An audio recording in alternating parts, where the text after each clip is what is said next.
سوال ہے بھوت پریت اور چڑیل کی حقیقت اسلامی نقطہ نظر سے بھوت پریت اور چڑیل کی کیا حقیقت ہے؟ نیز سایہ یا آہٹ یا آتما کیا ہے؟ عوام کی جانب سے اکثر یہ سوالات پوچھے جاتے ہیں۔ سوال کا خلاصہ یہ ہے کہ بھوت پریت، آہٹ، آتما وغیرہ وغیرہ یہ کیا ہے، ان کی کوئی حقیقت ہے یا نہیں ہے؟ تو جواب یہ ہے کہ یہ سب کے سب توہمات ہیں، وہم ہیں، ان کی کوئی حقیقت نہیں ہے۔ البتہ جو چیز حقیقت ہے وہ یہ ہے کہ جن یا جادو کا اثر ہو، جن یا جادو کا اثر یہ تو ثابت ہے کہ ہوتا ہے۔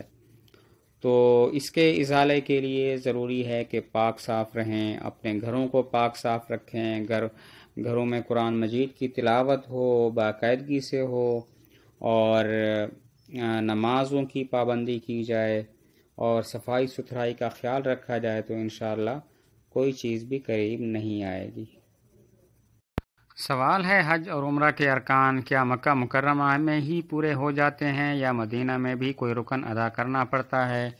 سوال کا مقصد یہ ہے کہ حج اور عمرہ کرنے کے لیے جب جاتے ہیں تو حج اور عمرہ کے ارکان کہاں پہ ادا ہوں گے؟ کیا مکہ مکرمہ میں اور مدینہ منورہ دونوں میں ارکان ادا ہوتے ہیں یا صرف مکہ مکرمہ میں ادا ہو جاتے ہیں اور پورے ہو جاتے ہیں؟ جواب یہ ہے کہ حج اور عمرہ کے جتنے بھی ارکان ہیں وہ سب کے سب مکہ مکرمہ میں پورا ہو جاتے ہیں۔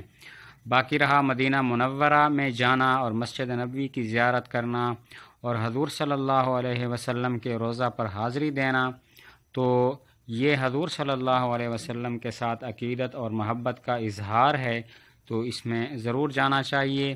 باقی حج اور عمرہ کا کوئی رکن مدینہ منورہ کے ساتھ متعلق نہیں ہے۔ سوال ہے تجدید نکاح اور تجدید ایمان کیسے کی جاتی ہے؟ سوال یہ ہے کہ تجدید نکاح اور تجدید ایمان کس طرح ہوگی؟ نیز دونوں گواہوں کے لیے ہونا ضروری ہے؟ دونوں کے لیے گواہوں کا ہونا لازمی ہے کہ نہیں؟ پورا طریقہ کار کیا ہے؟ سوال کا خلاصہ یہ ہے کہ تجدید نکاح کرنا ہے، یعنی نئے سرے سے اب نکاح کرنا ہے، ایک دفعہ ہو گیا تھا اور یعنی اسی بیوی سے ایک دفعہ نکاح ہو گیا، پھر کسی وجہ سے جو ہے وہ ان کے درمیان علیحدگی ہو گئی، اب نئے سرے سے دوبارہ نکاح کرنا چاہتے ہیں تو کیسے کریں گے؟ اور تجدید ایمان کا مطلب ہے کہ کسی وجہ سے اس سے کفریہ الفاظ کا صدور ہو گیا ہے، کفریہ الفاظ اس کی زبان سے نکل گئے ہیں اور اب تجدید ایمان کرنا چاہتا ہے تو کیسے کرے گا؟ تو جہاں تک تجدید ایمان کا تعلق ہے تو اس کے لیے گواہوں کا ہونا تو ضروری نہیں ہے، لیکن اگر ہو بھی جائیں تو بہتر ہے۔ اور تجدید ایمان ہوگا اس طرح کہ پچھلے سارے گناہوں سے توبہ کر لے اور جس کی وجہ سے اس کا ایمان ختم ہوا ہے اس سے بھی توبہ کر لے اور کلمہ شہادت پڑھ لے کہ میں گواہی دیتا ہوں کہ اللہ کے سوا کوئی معبود نہیں اور حضور صلی اللہ علیہ وسلم اللہ کے آخری رسول ہیں۔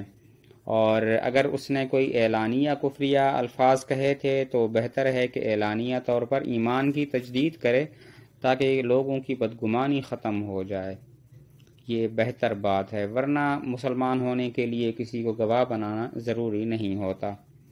اور تجدید نکاح کی جہاں تک بات ہے تو اس کے لیے ضروری ہے کہ ایک دو گواہ ہوں یا پھر ایک مرد گواہ اور دو عورتیں گواہ ہوں یا دو مرد گواہ ہوں، اور پھر مہر بھی مقرر کر لے، نئے سرے سے مہر مقرر کرنا پڑے گا کیونکہ پچھلا مہر تو ختم ہو گیا، تو مہر کم بھی ہو سکتا ہے، زیادہ بھی ہو سکتا ہے، لیکن 31 گرام چاندی سے کم مہر نہیں ہونا چاہیے۔ 31 گرام چاندی مہر ہونا چاہیے یا اس کے بقدر پیسے ہونے چاہیے۔